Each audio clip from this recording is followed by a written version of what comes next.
Hello, Mark Crossfield here. More swings coming at you from my mobile apps. This swing has been sent to me through the customer buying an app through iPhone or iPad or Android, sending it through the button at the bottom, and we're going to give him some help, see if we can get him understanding his golf swing, get him playing some better golf and enjoying his game a little bit more.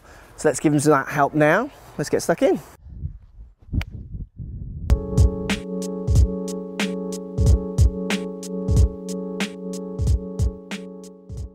Right guys, I love this one. I think this one's really interesting and really current.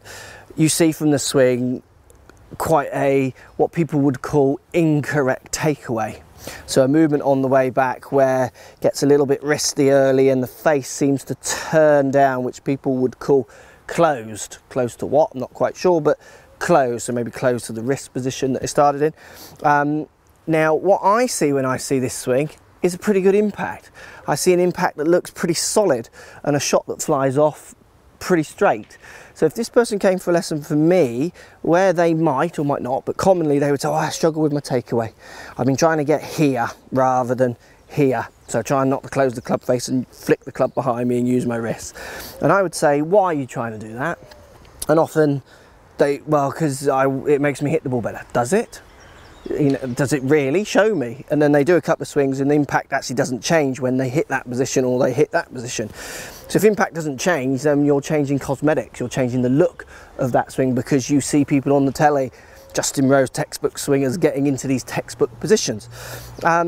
When you measure with GC2 HMT or 3D impact positions, measuring how the face and the path and the up and downs are working, you start to learn that these things often can make no difference to people. Saying that, okay, let's pretend for the video. So if you're hitting the ball pretty straight, then absolutely don't try and change anything. Just keep doing what you're doing. Because it's very simple in golf swing. You've basically got kind of 3 torques that you're trying to use to get the club face to kind of get to its required position in relationship to path, if you like.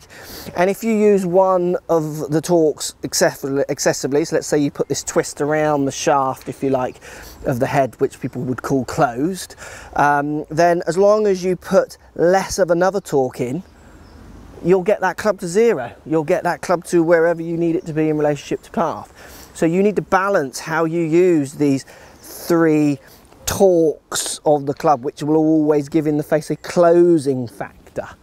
Now you're using one of them on the way back, so the one where you twist the club around the axis of the shaft. Let's pretend that's one torque.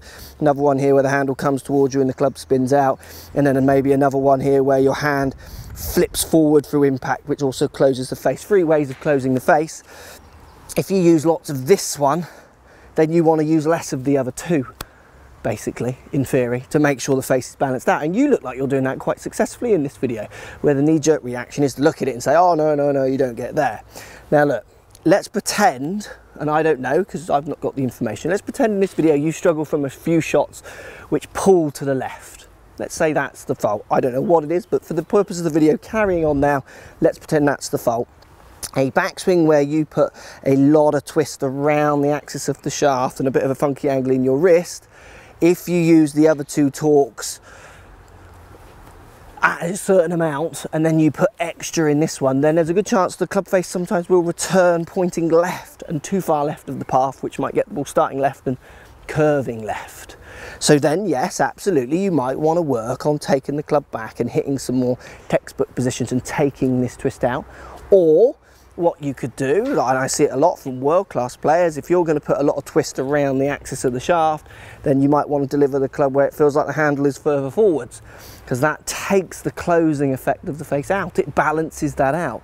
And do you see what I mean? This is where getting lessons on a decent launch monitor really, really can help you. So for me, this swing isn't about, I mean, I would say if you are struggling from a few left shots, which you might not be, you might be finding that you're cutting a few, but if you're struggling from a few pull shots, then hitting this textbook position where the face is not quite so turned down and the hands aren't away from you and the club behind you so much, so well, what people call one-piece takeaway, hands and club come back almost feeling together, club face and forearms feel like they're almost rotating more on the way back to get the club face in a different position, might calm that shot down. But if you're not, then keep doing what you're doing. Or go and book a lesson and book it around what your impact is and get on a decent launch monitor. So this is an interesting one, this one, and I think it's, even though people might think, oh look, you've not really helped him because you're not really giving him any help. Well, the reason we're not giving him any help is he looks like he's hitting the ball quite well. What's the point in helping someone who looks like they're making a good job of impact? His handicap might not be where it is because he doesn't hit his driver so well. He might do a different swing with that, and his handicap might not be where it should be because he doesn't putt and chip as well, or he gets nervous on the golf course for whatever reasons. Different things to position-based improvements. So this one's a little bit more hopefully about educating you about how A, it's important to get measured when you're having your lessons, and B, how things on a camera don't always have to mean what you think they mean, which is why when we watch PGA Tour, you're going to see many different styles. Ray Floyd winning majors back here, Furyk going out here, Justin Rose winning one major here in the textbook position. So who was better, Ray Floyd or Justin Rose? Well, Ray Floyd had a better career at the moment than Justin Rose. So it's performance, it's how you deliver. So it's a little bit of a different spin on one of these videos. Hope that helps. Let me know. It'd be interesting to see what kind of discussions this one brings up, because it is slightly different. But certainly the more you guys stop worrying about position-based kind of ideas and really start to understand your impact a lot more, the better your golf will get. Thanks for watching. Post comments. Love to hear what you've got to say.